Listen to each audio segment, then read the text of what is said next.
Woo! Package from China time. Let's go. Hey guys, welcome back to the channel. It's awesome that you're tuning in. So in this video, it's time for the Pandora jungle once again. For the people I have no idea what I'm talking about, so the Pandora's box, nowadays, it's a very common name. If you go to Google or you're going to, let's say AliExpress, and you type in Pandora's box, there are so many freaking things, and I'm always trying to find one, what are the differences. But now in 2021, we're having the 7000 in one, and it comes with a very nice deluxe toilet paper manual with some good explanation this time. An HDMI cable, this is by the way the console edition, they love to call it. It comes with two wireless controllers, sometimes we're going to get the wired one. PlayStation 2 knockoffs, and I must say the D-pad, the dongle is inside, that was the noise. We like the rattling noise inside, but we're going to get two of those controllers. Let's see what kind of power supply we're going to get, because this is also more like a random thing. Nowadays we're going to get these weird 12.6 volts, kind of weird ion chargers to say it, but here we're going to get the basic casing. And I mean, with the basic casing, that's just basic thing that we're also going to get. But in this video, I'm also going to play some games with the Xbox 360 because the Plus Edition now supports way more games. Finally, because in the older editions we could only play with these horrible systems. But let's take a close look at the system itself, what are we going to get, because they changed out the main board. It comes with different specifications, the connections itself are exactly the same, so we're going to get the input for the power supply, HDMI and VGA out. Oh, take consideration, VGA out is not for a monitor like an old school CRT. Then we're having audio out, volume control, setting buttons and two USB connections. Over here we're going to get the same EDA cable that we're going to get with all Pandora's boxes family editions. And there we're having the Wi-Fi antenna. That's basically on the top of the system. Alright, so let's open up. What the hell is this? What the? Go away. But let's open it up and let's see what we're going to get. These cases are super easy to open. Only 4 parts to remove. And again, let's flip it open and just take a close look at the main board. And also for upgrading and replacement or maintenance, you can super easy reach the main board this way. So personally, I'm a big fan of these casings. Oh, let's turn it around. Alright. Be very be very gentle with the freaking cable of the Wi-Fi antenna. Get it loose. Yeah, alright. The people who are familiar to the channel and these Pandora's boxes, you will see that they changed out a lot of things. So first of all, the mainboard layout is more clean. Let's put it this way, there are less components. You can see there are some new components on it, like a completely new condensator. A condensator I've never seen before on the Pandora's box. And a transistor, so there are some new parts on it. And they just basically redesigned the full mainboard. But also more like the question how good it is when it comes to performance, because there are some things you need to know. Here you can see like this, the 7001, it's just released now. I just picked it up and I'm curious what is the performance. I'm not familiar exactly about the layout of the mainboard, there is no specifications, what the condensators are for. And yeah, the transistor, they also did add a new cooling element. There are some new connections on the mainboard like this one. Kind of interesting, no idea where it's for, because I have no idea where they are going to put this thing in. It can be maybe for a connection for an arcade machine they are going to release in the near future. That is something we need to check out. But let's remove the cooling element. Just remove the 2 pins and we can pop up the cooling. And here we're having the S905 AM Logic quad core. It's very hard to see, but it's kind of weird thing is like we're having a lot of S905 models, but sadly they didn't really improve the chip itself. Story all freaking again. When the system has been booted up, it will just get recognized by and it's basically an Android box, because that's what it is, it's running on Android. And that's it, we're ready to go. But let's take a close look at the system itself, the menu and everything comes with it. Is there anything new today? Or is it the same stuff all over again? Color, we're having the all list, categories, recent and the search option. This is just similar like with all the previous models and also with the Pandora Key 7 new edition. We're having the recent list where we can see what kind of game we've played before.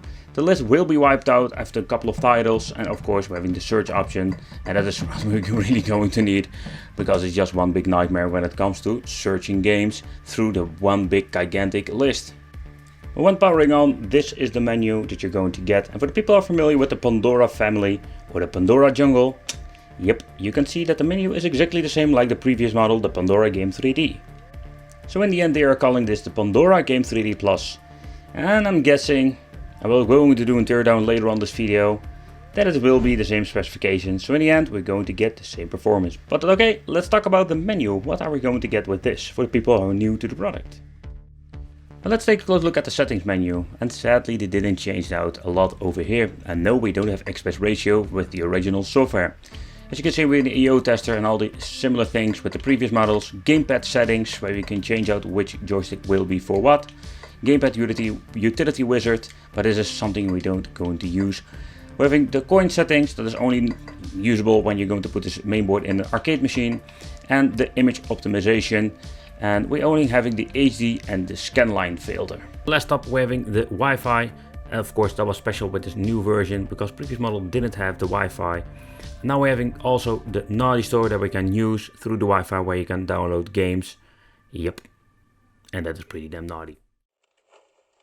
But different performance means also we're going to get a different result when it comes to PlayStation Portable. And I can tell you, it's not great.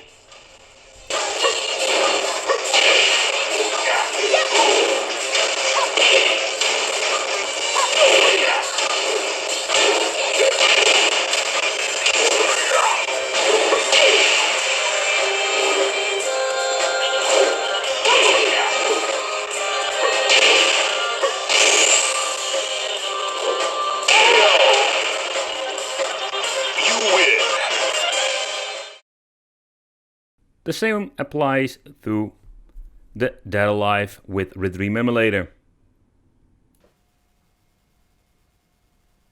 Loading time! Get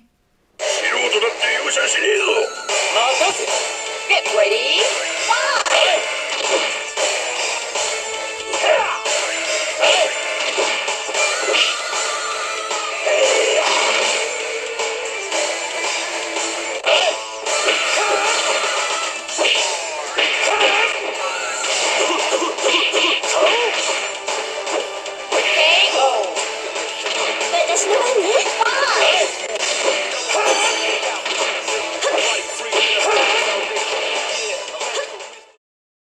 But up to PlayStation 1, it still runs the games pretty good. So very happy to see that we got some decent performance with less specification.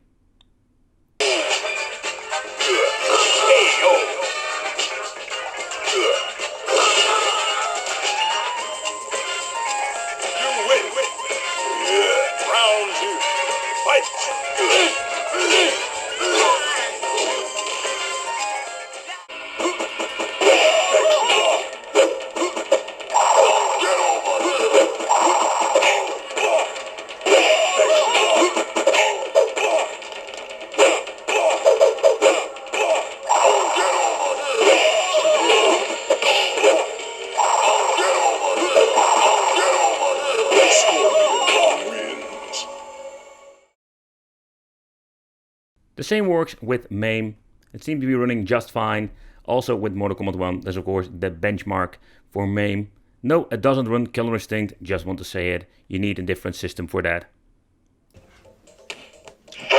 Boys! Freeze!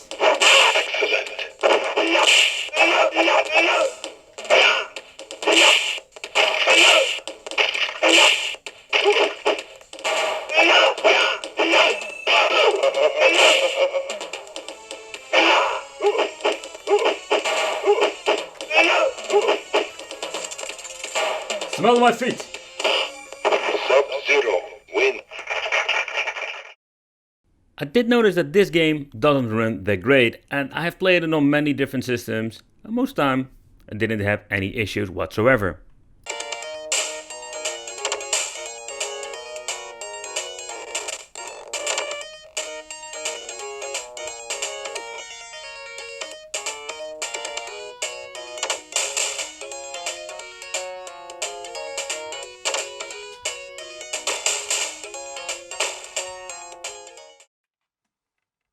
So when you're looking at the older Pandora game 3D, they basically dropped the ball with this one. Simply because, come on man, they are just downsizing these boards. It's more like they're getting smaller, but also going to get different revisions, same chipsets, and there's a mess with specifications on the page. It's all freaking confusing. And is this a big, better main board? Nope, not at all.